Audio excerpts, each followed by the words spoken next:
y'all, welcome back to my channel, Centered by Courtney. Today we're talking about fuck your New Year's resolution.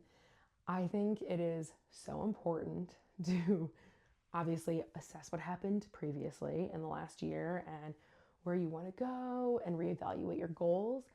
But I think a lot of people have it really messed up when it comes to their New Year's resolution. We're also focused on, oh my gosh, we need to lose 50 pounds and we need to do this and we need to do that and like our future self and da da da da.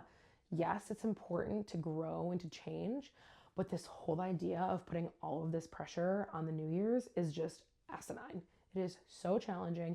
We just went through this entire season of eating like crap and over drinking and over consuming, and we're all sick and don't feel good. And then we throw on this, like, all right, everyone, let's get up every day for the next 90 days and make sure we make it to the gym. It just doesn't work. And so my advice to you is make small changes. These small changes could be, okay, maybe by the end of the year, yeah, you want to be going to the gym 5 days a week. Are you going to start that way? No, right? We've all seen it on social media where these trainers are like, all right, we're going to go hard. But you know what you're going to do first? You're just going to show up to the gym every day. You're not actually going to work out. You're just going to show up. You need to build the habit. And I think even before building that habit, there's a way of looking at things that maybe you think of the gym as like a punishment, like, oh my gosh, I gotta go to the gym, I gotta do whatever else, right? Everyone tells you find something you love and do that. Great. It's still a workout, right? So, what are things you can do that are the in between? What are these small changes? And I think those things could be going for a walk after dinner, going for a walk on your lunch break, standing for a couple of extra minutes during the workday. These small changes will change your life.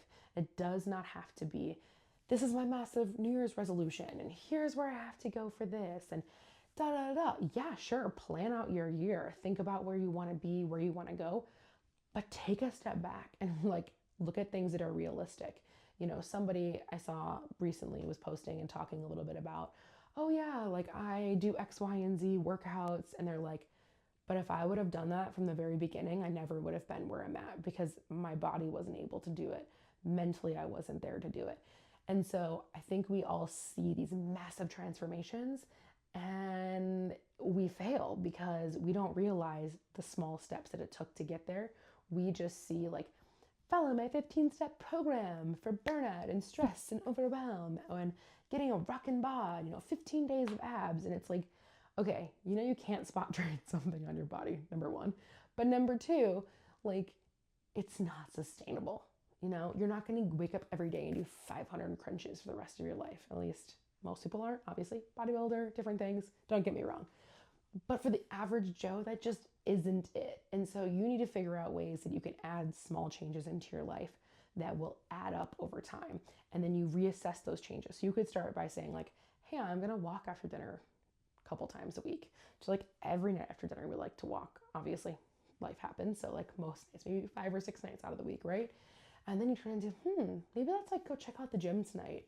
And maybe it's just walking at the gym. Like you go there and you walk on the treadmill. And then after a while, you're like, I kind of want to add some weights to this. And like the same amount of time you're there, half the time you do weights, half the time you do this.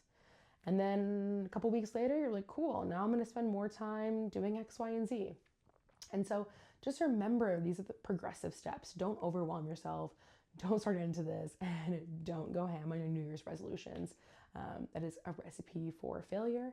And so make sure that you're thinking about that as you go about it and being very cautious of what you're doing. Because also when you don't meet your goals, your body, you're kind of telling your body like you don't trust yourself. Like, oh, you made this goal and you broke it. And so I think there's a big like psychological piece behind that. And I don't know everything psychology because that is not what I have a degree in. But I've noticed when people kind of break those little promises to themselves, they break down more and more. And so really spending time to make sure that you're focusing on these little steps and little things moving forward. And that's really what's going to get you to that next step. So I would love to hear what your small changes are, little things you want to tweak in your life, and where you're looking to go. I hope you have an awesome New Year's, and I'll see you soon.